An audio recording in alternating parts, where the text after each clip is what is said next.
welcome to the Daily Objective. And today we're going to be covering the most recent wave of cancel culture events and so on. We're going to try to update you on what actually took place and share our opinions, hopefully in that order. Please leave a like. Please hit that join button and become a member and super chat your thoughts and support as this episode unfolds. And let's welcome my co-host. This is a guy who, I've been training. I've been working with the trainer recently. And as soon as I joined this call, he said, yo, man, I don't want any trouble. I got a family, man. Just be cool. It's Mark Pellegrino. Welcome to the show. Hey, what's up, Rucka? Not much. So somebody who works at the Washington Post retweeted a joke that says all women are bi. You just need to find out if it's bisexual or bipolar. I think that was the joke. Oh, okay. Felicia Sonmez who works at the Washington Post was very upset to see her colleague retweet something so offensive. And by the way, if I'm getting this wrong, somebody please correct me. Watching at home, we're looking at the chat room. Let me know. And then, of course, the person who had retweeted it got suspended for a month. Felicia kept it going and complaining about the sort of culture at the Washington Post, that it needs to be more, inclusive, diverse, and so on, and less toxic and all of that. Sooner or later, Felicia herself was fired from Washington Post for, I think, being too aggressive, like being, first of all, probably too public about the kind of what needs fixing at the Washington Post, but mostly for criticizing her colleagues over Twitter in such an aggressive way, which is not in the spirit of how the Washington Post wants to have, solve problems and have dealings among their employees. That's what I picked up from reading some articles today. And if people are upset because I got something wrong, at least I tried. All right. And all I can really do is try. So is that basically what you picked up about the backstory here, Mark? Well, no, you added stuff to the backstory that I wasn't aware of. I just saw her Twitter feed, which essentially complained about unequal enforcement of social media policy in Washington Post, and also discussing her, sexual assault trauma and the Post removing her from articles having to do with sexual assault, and how that continually traumatized her.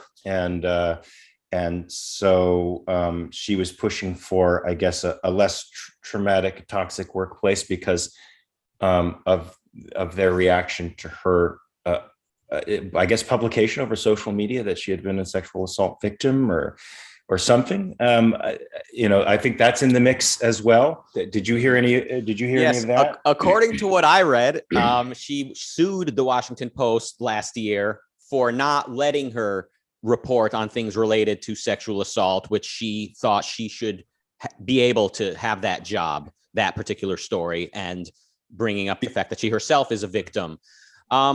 Now, some people watching this who are unfamiliar with the show might wonder, why are these two uninformed guys trying to figure this out in real time, getting on the air to talk about trying to put this puzzle piece together, whereas most YouTube people get on camera and immediately start telling you, here's what happened and here's how to think of it. Well, because we're mainly approaching this with sort of a philosophical view where we try to kind of interpret this type of story through a particular prism. So how do you tend to think about the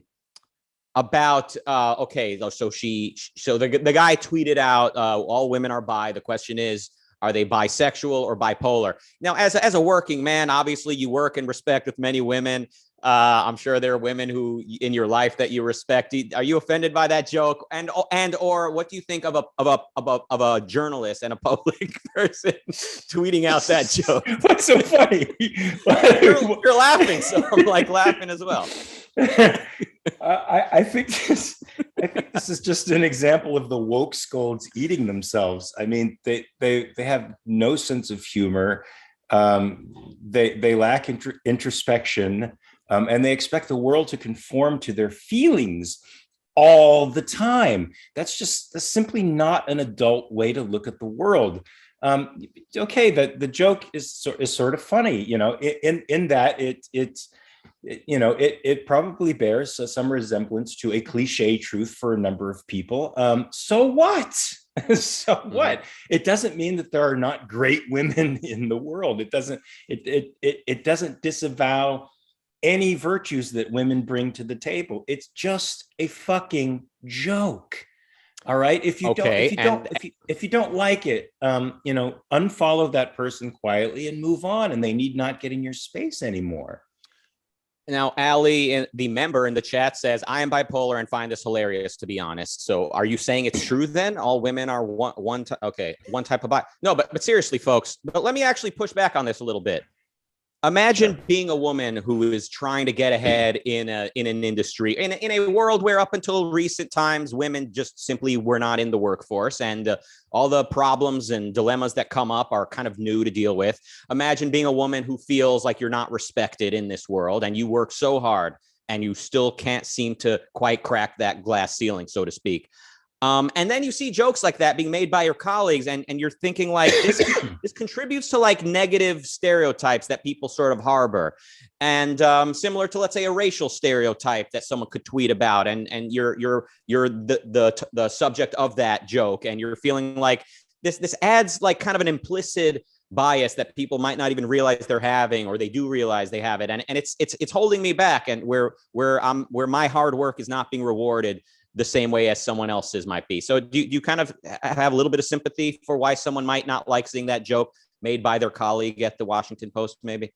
I have sympathy for why somebody would not feel very good about seeing that joke, but I don't have sympathy for hyper fragility that's being promoted today. You don't convince people who are essentially prejudiced against your inherent capacities, that you are a strong, capable human being by bitching and moaning about everything that comes down the fucking pike. So you become that cliche, you become that hyper fragile, weak, neurotic individual who wants the world to conform to their wishes like a 5-year-old.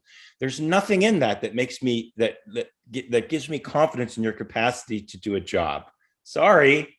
Yeah. Now the network is named after Ayn Rand. Ayn Rand was a tough woman, very tough, obviously. And yeah, like just imagine Rand complaining about a joke like that. Like, so the Rand that I know of, right? Like from what I picked up, like her whole view was like, whoever you are, man, woman, whoever you are, work as hard as you can and kind of like demand respect, because people will have no choice but to respect you, you know? Like, you ever hear Ayn Rand complaining, oh, I couldn't get my book published because I'm a woman? Like, that's just like, if her book wasn't published, then move on to the next publisher, right? Write another book, right?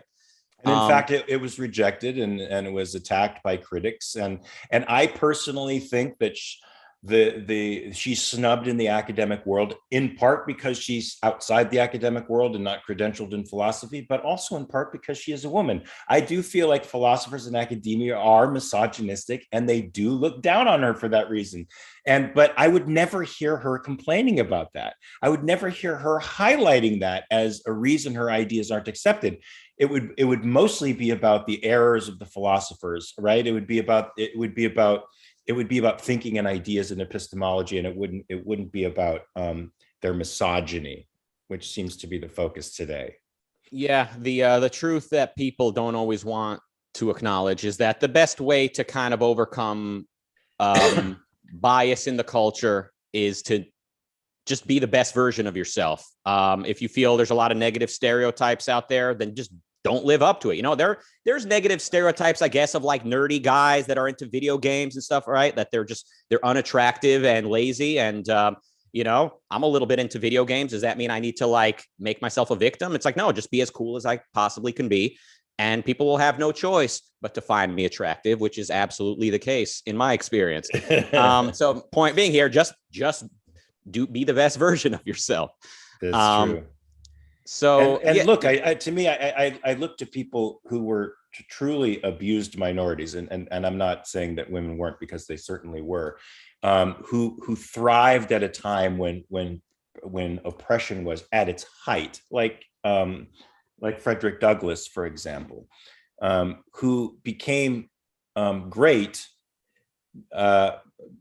because he was, because just simply because he was, people had to acknowledge how profound his intellect was and how deep his spirit was, because he just put it out there. And it's not like he didn't call the white culture to task. He famously did many times at a time when that was an extremely dangerous thing to do. But he's a person I look to of great moral stature who made it about the work and about being the moral righteousness of his intellect over trying to game the system to get political advantage. Yeah, Frederick Douglass also kind of makes me a little bit choked up. He's like he was the freest person like ever, right? He was just so free, just so first-handed and rationally selfish. Like he was too selfish to be a victim, to ever slow down on what he wanted. So he escaped from slavery, and then he traveled around, studied, went through a political evolution, went through an anarchist phase, and then realized, no, the Constitution is worth fighting for, and ended up marrying a white woman as well, which was very controversial in the late 1890s, whatever, the end of that century. No matter who it was, I mean, his wife was from an abolitionist family, and they were furious about it. So he definitely chose the life he wanted to live, and he went for it. And he paid the price, but to him there was no other option. And those are the types of people who we admire. The types of people who, when they know what they want, when they know what their values are, there's no other option but to pursue. Seriously, one of the greatest Americans of all time, top 5 Americans of all time, because he was a selfish, rational man who pursued what he wanted despite what the world was saying, and the world has come around to his point of view. Finally, I hope so. Although the good ones, the good people, yeah, the people who want individualism, absolutely, I think, note him as one of the greats. Unfortunately, there was always a sort of parallel way of dealing with racism in the world, which was collectivism in response to collectivism, and the renunciation of personal values for the sake of the greater good, so to speak. That, and I think there are 2 paths to go by. I could be corrected by somebody out there who's more of a historian than I, where some Blacks felt like they should acquire political power, and that their esteem in the culture and in the world would rise with their acquisition of political power. And others, like Booker T. Washington, thought, nope, don't try for political power. Just work hard, become the best at what you can do, and you'll rise that way. It'll be an undeniable rise. And I think many in the community have chosen the political power route over the other route. Unfortunately, that political power doesn't trickle down to the poorest people in the community as it does when you're just putting your nose to the grindstone and following values that are pro-life. So what you have is an extremely powerful political establishment that's certainly influential in its own way, but not empowering the people below them.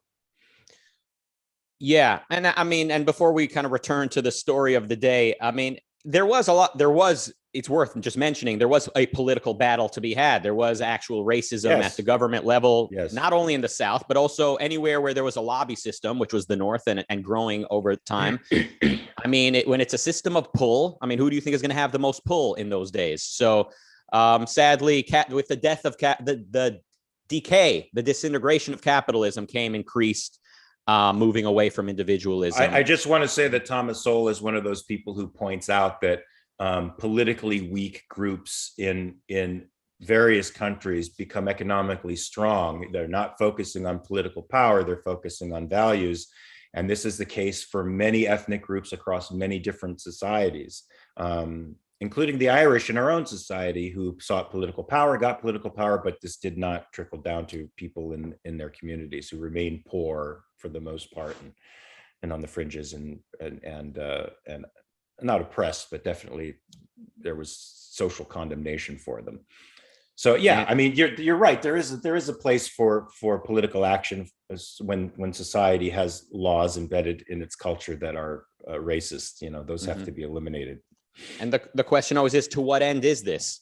right? If the end is individual rights and individuals pursuing the good life, then of course we're all on the same team here. But if the end goal is a big lobby system and community rights, then obviously that's where we detract. Marilyn would send over a few super chats. She says, whatever happened to sticks and stones, which does mean one shouldn't be kind and behave with dignity. Douglass is such a hero. I'm not sure I read that or it was spelled right, but yes, I agree. Sticks and stones and behave with dignity. Marilyn then says, be so good they can't ignore you. Okay, so the tweet happened. Felicia made a big deal about the tweet. Her Washington Post kind of reprimanded her and said, can you kind of relax? Can we settle this internally? This doesn't need to be a big Twitter battle. Other Washington Post employees and colleagues were tweeting back at her, asking her to please calm down. So this became like a big public thing, which kind of raises another aspect of the modern world we live in, which is like private matters are now often public. So let's say you and I are having a fight. It's not just that we're texting each other angry things. Now I'm going on Twitter and I'm saying, yeah, look what Mark is saying and doing. You're tweeting back. And then all of our followers, if I still had my Twitter account, are getting into this and making a big deal out of this. So yeah, that's kind of an aspect of all this, a modern problem, a modern situation that we're not really used to dealing with. That's true. I mean, for me, I sometimes forget that I'm not having a private conversation with people on Twitter, and I forget that there's a vast audience actually listening to us and watching us. But with her, she seems to be bent in the activist direction, so I'm sure she went public for a reason. She wanted to pressure the Washington Post, and I hate to say that I sort of agree with what the Washington Post is doing, because they're a very biased journal. I don't think they've been fair or honest or objective in their reporting for quite some time. But here it seems like they were attempting to, have a little sense of objectivity, and she wouldn't go for it. And then they fired her, which obviously is going to excite many people on all sides of this. The sort of pro Felicia people are saying, oh, see, this proves her point that a woman asking for, fair treatment can't get by in this world, in this sexist environment. And on the flip side, people are saying, look, she acted unprofessionally by making this so public and raising such a big fuss over something that could have been settled internally, privately. So everyone's fired up about this. Everyone now seems to call their own personal preferences fairness now. Bowing a knee to someone's personal preference is now fair. I mean, this on her Twitter feed, there was a reference to an article about the condition of Black employees at Washington Post, which I thought smacked of the same kind of activism and the same kind of disavowal of positiveness, focus on negatives, and the claims of racism for lack of advancement or their preferences not being met or their desires and feelings not being catered to. I mean, I think we're definitely promoting a society that's highly narcissistic, right? I mean, this person is highly narcissistic, it seems to me. Yeah, it seems social media definitely contributes to this growing narcissism, because now everyone's opinion is not equally, but everyone has access to have their opinion be heard. And kind of the more, oftentimes the more kind of superficial and like black and white, so to speak, like not nuanced, but just completely kind of throwing red meat, as I like to say, just being completely like, what's the word? Like pedagogic is the word. Demagogic. Yeah. Just like completely, just like a charlatan. The more of that you are, oftentimes the more you're rewarded. And so the less you're incentivized to think critically and to be fair. So social media plays a big role in that. But of course, I like to say, that's maybe a symptom of the problem, right? Because if philosophically this was a healthy culture, I imagine we would use social media to put it to better use, and we would not be rewarded for bad behavior. So it's an honest question. Do you think you and I suffer from this narcissism too? Do you think we've been a little bit spoiled by social media giving us such a loud voice? No, All right. Neither do I. In part because I feel we're still in the fringes of the culture, and it certainly magnifies our voice, but in some respects it doesn't.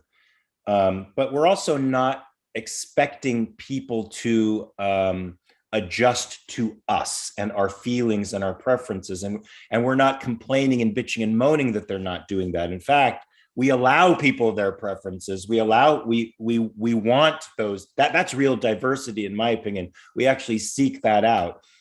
They're not. They're trying to make reality fit into their emotional box. It's not even so much an intellectual worldview as it is a set of feelings that they've rationalized some thinking around. Yeah. All right. Well, I think we basically covered the story. Is there anything else you think we didn't touch upon, or probably? Probably. All right. Yeah, well, that's probably it. Oh, do you have any final thoughts? All right. I think this person should. I think she should just move on and move up and stop worrying so much about what other people think and stick to her job. She's probably a very good writer. She's probably a very good reporter, and maybe there'll be somebody out there in a journal who will want her to work the sexual assault venue, because that's her forte. She knows something about it. She can speak with empathy for people who are victims and maybe report very well. So move on, get out of there, move on. At the end of the day, it's the pursuit of happiness that will get us out of this. People need to be more selfish. I've always said people need to be selfish in order for this world to be saved. It can't just be a purely ideological movement of any kind. It needs to be individuals that want to live and want what life has to offer. And I don't think the way Felicia's behaving is the path to that. But also many of the people attacking her are obviously being completely reckless and inappropriate. It's perpetual discontent, and social media seems to thrive off of that. But her activist ideology, always trying to get others to conform to you, is a recipe for unhappiness. Yeah. And part of my maturity, I think, has been realizing like objectivism can't be forced on, on the uninitiated. It needs to be communicated with confidence.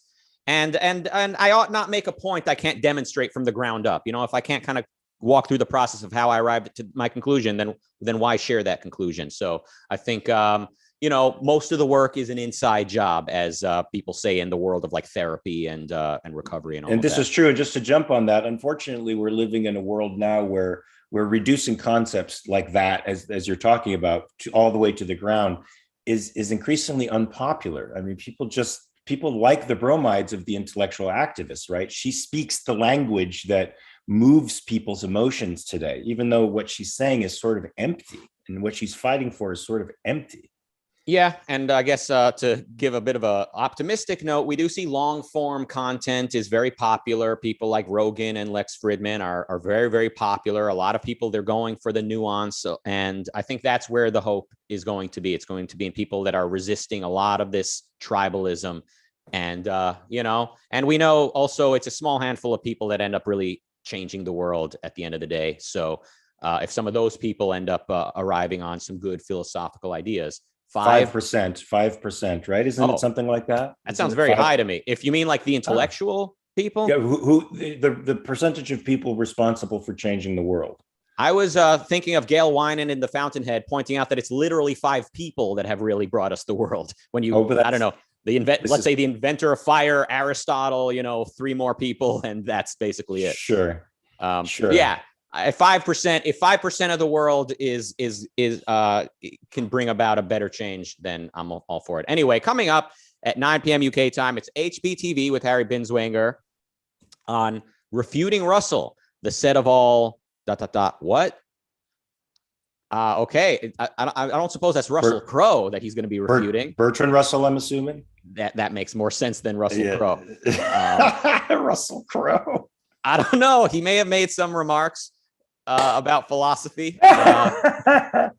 So anyway, let's keep this going over on Clubhouse. We haven't been there in a little while. So if anyone wants to meet us there, it's Clubhouse Radio Ragnar, link in the chat. See you guys there. Thanks, Mark. And see you all back tomorrow for the Daily Objective. And goodbye. Bye-bye.